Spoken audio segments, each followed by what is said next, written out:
तो आज दोस्तों आप सभी का आपके अपने YouTube चैनल विकास यादव मैथ्स क्लासेस में। और आज हम एक्सरसाइज 3.2 से क्वेश्चन नंबर 1 का सेकंड पार्ट करने वाले हैं। तो चलिए स्टार्ट करते हैं। आपने पुराने पुराने क्वेश्चंस नहीं देखे तो आप उनको पुरानी वीडियोस में जा करके देख सकते हैं। चलिए स्टार्ट करते हैं। हमें करना है इसको सब्स्टिट्यूट। तो जैसा कि आपको पता है कि हम पहली इक्वेशन को इसको फर्स्ट मानेंगे और इसको अभी सेकंड नहीं मानेंगे। पहली बात तो ये समझिए। अभी हमें क्या करना है, जो दूसरी वाली जो इक्वेशंस लिखी हुई है इसको सॉल्व करना पड़ेगा। इसे सॉल्व करेंगे कैसे कि यहाँ पे लिखा हुआ है s/3 t/2 बराबर 6। तो सबसे पहला काम आपको इन दोनों का लेना है एलसीएम। आप इन दोनों का एलसीएम लेंगे तो फिर क्या होगा, 3 दूनी 6, 6 एलसीएम आएगा। 3 के टेबल में 2 बार में 6 आता है, तो ये तो हो गया तुम्हारा, सॉरी 10 नहीं, यहाँ पे तो इधर ये हो जाएगा आपका 3 दूनी 6। तो 3 के टेबल में 2 बार में आता है तो ये हो जाएगा 2s। और यहाँ पे हो जाएगा ये 2 के टेबल में 3 बार में तो ये हो जाएगा 3t। और ये तुम्हारा 3 दूनी 6 है तो 6 6 36, यहाँ हो जाएगा ये 36। अब इसको आप सेकंड इक्वेशन मान सकते हैं, कोई प्रॉब्लम नहीं है। अब देखिए यहाँ पे हमें हमें क्या करना है कि पहली इक्वेशन और दूसरी इक्वेशन हमारी ये आई है, इन दोनों में से किसी एक को सेलेक्ट करके उसको अरेंज करना है। तो मेरे को आसान, मेरे लिए यही होगा कि मैं पहली इक्वेशन को अरेंज कर लूं। तो पहली इक्वेशन कहती है s माइनस टी बराबर 3। तो मैं यहाँ से s के लिए अगर करूं इसको तो ये हो जाएगा 3 प्लस टी, है ना, ये हो जाएगा 3 प्लस टी। अब इसको तो मान लेते हैं हम थर्ड इक्वेशन। अब क्या करेंगे, हम सब्स्टिट्यूट करेंगे। Substituting third equation in second equation में हम उसको थर्ड को सब्स्टिट्यूट करेंगे। अब जब इसको सब्स्टिट्यूट करेंगे मेरे प्यारे, तो क्या होगा कि जो s की वैल्यू है वो आपको पुट करनी है। तो s की वैल्यू हो गई 2 इंटू 3 प्लस टी, और t की वैल्यू है हमारे पास, हमें कोई फर्क ही नहीं पड़ता, वो 3t डायरेक्ट सेम जैसा का है वैसा का वैसा ही लिखना पड़ेगा। अब इसको आगे सॉल्व करेंगे तो ये हो जाएगा 3 2 जा 6 प्लस 2t प्लस 3t बराबर 36। तो अब आप एक चीज देखेंगे, 3 प्लस 2 मिलके हो जाते हैं आपके 5t और बराबर हो जाता है 36, और 6 जो है वो इधर आके माइनस हो जाता है।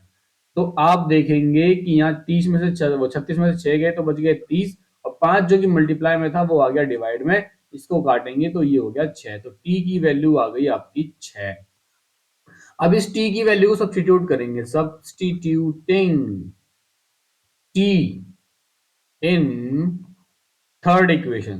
थर्ड इक्वेशन में अगर हम सब्स्टिट्यूट करते हैं t की वैल्यू को, तो क्या होता है कि s is equal to 3 plus t, है ना, तो इसको लिखेंगे 3 प्लस 6 दैट इज 9।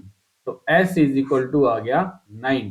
तो यहाँ पे हमारे पास वैल्यूज आई क्या, t की वैल्यू आई 6 और s की वैल्यू आई 9। तो t की वैल्यू 6 और s की वैल्यू 9। यहां से ऐसे हमारा ये आंसर आया। ओके, चलिए अब ये तो हो गया सेकेंड क्वेश्चन। देन आफ्टरवर्ड हमारा थर्ड क्वेश्चन ये आता है। इस थर्ड क्वेश्चन को सॉल्व करते हैं। थर्ड अगर क्वेश्चन हमसे सॉल्व करें तो जैसे कि आपको पता है, पहले इसको फर्स्ट इक्वेशन मानेंगे, इसको सेकंड इक्वेशन मानेंगे, और हम क्या करेंगे, मेरे लिए आसान होगा कि मैं सेकेंड इक्वेशन में से मैं इनमें से क्या करता हूँ, मेरे लिए ये आसान होगा कि मैं सेकेंड इक्वेशन जो है उसमें उसमें कुछ छेड़छाड़ कर देता हूँ। तो अगर मैं सेकेंड इक्वेशन में कुछ छेड़छाड़ करूँ तो देखो 3 कॉमन आ सकता है यहाँ से। 3 अगर आपने कॉमन लिया तो ये हो जाएगा 3x माइनस वाई बराबर क्या हो जाएगा 9। 3 से इसे काटोगे तो ये हो जाएगा 3, तो ये हो गया तुम्हारा 3x माइनस वाई बराबर 3। ठीक है, ये आ गई आपकी। इसको मान लेते हैं हम सेकंड। देखिए हालांकि हमें इसको सेकंड नहीं मानना है, हम इसको सेकंड मान लेते हैं। और पहली इक्वेशन को क्या कर देते हैं, हम अरेंज कर लेते हैं। फर्स्ट इक्वेशन को अरेंज कर लेते हैं, कोई प्रॉब्लम नहीं है। देखो फर्स्ट इक्वेशन जब हम अरेंज करेंगे तो कुछ चीजें ऐसी हो जाएंगी कि माइनस के y बराबर हो जाएगा 3 - 3x।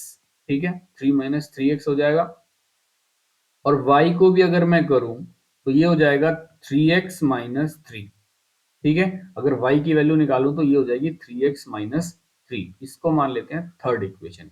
अगर इसको थर्ड इक्वेशन मानते तो अब सब्स्टिट्यूट करेंगे, substituting third equation in second equation. Second में करेंगे, सेकेंड कौन सी है, ये वाली है सेकेंड इक्वेशन हमारी, ध्यान रखिएगा ये सेकेंड इक्वेशन है। तो अब इसको पुट करेंगे तो हमें क्या करना, y की जगह वैल्यूज रखनी है बस। जैसे यहाँ 3x रखा तो 3x में से माइनस किया, माइनस करने के बाद y की वैल्यू पुट करनी है। y की वैल्यू क्या है, 3x माइनस 3। तो आपको सिंपली लिखना है 3x माइनस 3, 3x माइनस 3 बराबर कितना हो जाएगा आपका, 3 हो जाएगा। 3x माइनस 3 बराबर 3 हो गया। जब आपने इसको किया 3x माइनस 3, ठीक है, और हमने क्या करा, सेकेंड इक्वेशन में पुट किया ना 3x, x की जगह पे तो हमें पुट करना था ये, और y की जगह पे हमने ये पुट किया, बराबर हो गया 3। अब अगर इसको खोलते हैं तो ये हो जाता है 3x माइनस के 3x प्लस के 3 बराबर 0। तो यहाँ पे कुछ प्रॉब्लम्स ये आती हैं कि अगर हम इन वैल्यूज को सॉल्व करें तो ये होता है क्या, y है, इस वजह से क्या हो रहा है कि यहाँ पे जो x की वैल्यूज है x हट ही जा रहा है। अब जैसे कि यहाँ पे x हटा जा रहा है तो यहाँ पे हमें ये समझ में आता है कि x हैज इनफिनाइट वैल्यूज, यहाँ पे इनफिनाइट वैल्यूज आ रही हैं x की, ठीक है। इनफिनाइट वैल्यूज कहने का मतलब ये है कि ये दोनों दोनों हैं, ये दोनों आपस में क्या करेंगे, कोइंसाइड करेंगे। कोइंसाइड करेंगे तो यहाँ पे बहुत सारे इनफिनाइट सॉल्यूशंस आएंगे। क्या आएंगे, इनफिनाइट सॉल्यूशंस आएंगे। इस वजह से चीजें यहाँ पे हो नहीं पा रही हैं। अगर आपको ये भी ऐसे भी समझ नहीं आ रहा तो अब अगर हम यहाँ पे देखें तो कुछ इस तरीके से देख सकते हैं, जैसे कि यहाँ 3x है, माइनस का 5 y इज इक्वल टू 3 है, इसको मैं कुछ इस तरीके से लिख सकता हूँ, ठीक है। ये एक इक्वेशन हो गई। दूसरी वाली इक्वेशन जो है हमारी वो है 9x माइनस के 3y बराबर 9। तो अगर मैं इसको भी अरेंज करूं तो ये 3x माइनस के 9 बराबर 0 हो जाएगी, हो जाएगी नहीं हो जाएगी। और इस ये हो गई हमारी एक और इक्वेशन। अब ध्यान करो जरा, अगर मैं इनके a1 a2 a1 bye a2 b1 bye b2 और c1 बाय c2 के हिसाब से अगर इनको देखना चाहूं तो a1 हो गया 3, b1 हो गया 9। इसी हिसाब से b1 हो तुम्हारा b1 हो गया माइनस का 1 और b2 हो गया माइनस का 3। ऐसे ही C1 हो गया आपका माइनस का 3 और C2 हो गया आपका माइनस का 9। आप सबको जब काटोगे तो आंसर आएगा 1/9, वो 1/3, 1/3 और 1/3।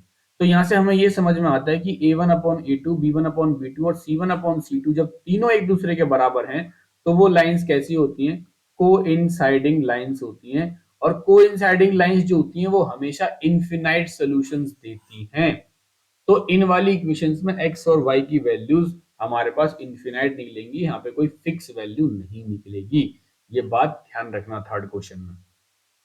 अब इस क्वेश्चन को अगर हम देखना चाहें तो ध्यान से देखिएगा इस क्वेश्चन को कैसे करना है। इस क्वेश्चन में जो पहली इक्वेशन है और जो दूसरी इक्वेशन है इनको कुछ थोड़ा सा चेंज करेंगे। चेंज क्या करना है भैया, चेंज ये करना है, जैसे 0.2 लिखा है तो आपको 2/10x लिख देना है और इसको 3/10x 10y लिख देना है और इसको कर देंगे 13/10, ठीक है। इसको कर देंगे 13/10। तो इसी वाली इक्वेशन को अगर थोड़ा और आगे सॉल्व करेंगे तो ये कुछ ऐसी हो जाएगी कि 2x प्लस के 3y अपॉन में 10 बराबर 13/x वो 10। तो 10 से 10 कट जाएगा, हमारे पास इक्वेशन आ जाएगी क्या, 2x प्लस के 3y बराबर 13। इसको मान लेंगे पहली इक्वेशन। सेम इसी तरीके से दूसरी वाली को भी करेंगे तो 4/10x हो जाएगी, 5/10x हो जाएगी और 23/10x हो जाएगी। और इसी को आगे सॉल्व करेंगे तो 4x प्लस 5x अपॉन 10 बराबर के 23/10 है। तो इसको काटेंगे तो ये हो जाएगा आपका कितना, 4x प्लस के 5 सॉरी y है यहाँ तो ये y है, तो यहाँ पे हमें y पुट करना है, तो ये y बराबर हो जाएगा आपका 23, इसको मान लेंगे सेकेंड इक्वेशन। अब हमें क्या करना है, अब इन इन इक्वेशंस में से किसी एक इक्वेशन को उठाना है और उसको करना है अरेंज। तो चलिए मैं क्या करता हूं, मैं पहली वाली इक्वेशन को अरेंज करता हूं। अगर मैं पहली इक्वेशन को अरेंज करूं तो ये कुछ ऐसी हो जाएगी। अगर मैं पहली इक्वेशन को अरेंज करूं तो ये कुछ ऐसी हो जाएगी। ये बात आपने मानी। ये हो गई हमारी थर्ड इक्वेशन। अब क्या करेंगे हम, अब हम सब्स्टिट्यूट करेंगे, सब्स्टिट्यूटिंग थर्ड इन। हमने ये अरेंज किससे किया, हमने फर्स्ट से अरेंज किया, तो फर्स्ट को अब सेलेक्ट, अब इसको सब्स्टिट्यूट फर्स्ट में नहीं कर सकते, सब्स्टिट्यूट करेंगे अब सेकंड में, सब्स्टिट्यूटिंग थर्ड इन सेकंड। अब सेकंड में इसको सब्स्टिट्यूट करेंगे। जब सेकंड में सब्स्टिट्यूट करेंगे तो ये क्या हो जाएगा, 4 × 13 - 3y upon 2 minus sorry upon 2, और फिर प्लस का हो जाएगा तुम्हारा 5y बराबर 23। ठीक है, ये हो जाएगा। इसको अगर सॉल्व करेंगे आगे तो देखो, दो के पहाड़े में ये गया दो बार में, तो मतलब दो से मल्टीप्लाई करना, 13 दूनी 26 और 3 दूनी 6, तो ये हो गया 6y, प्लस का हो गया तुम्हारे पास 5y बराबर में हो गया आपका 23। ये चीजें कुछ ऐसी हो गई। अब 6y में से एक y गया तो बच गया कितना, माइनस का y बच गया। ठीक है, अब 23 इधर है। अगर मैं y की वैल्यू निकालना चाहूं तो 26 में से 23 घटेगा, तो मतलब y की वैल्यू आ गई कितनी मेरे पास, 3 आ गई। y की वैल्यू मेरे पास कितनी आ गई बेटे, 3 आई।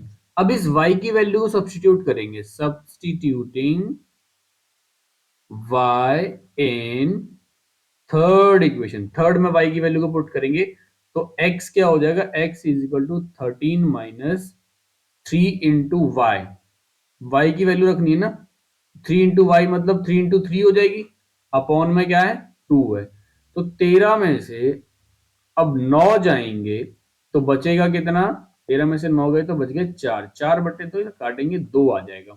तो यहां से हमें ये समझ में आया कि यहां से हमें ये समझ में आया कि x की वैल्यू और y की वैल्यू में कुछ क्या है, x की वैल्यू आई है हमारे पास 2 और y की वैल्यू आई है 3, तो ये दो वैल्यूज आ गई। इस तरीके से इनको क्या करना होता है, सॉल्व करना होता है।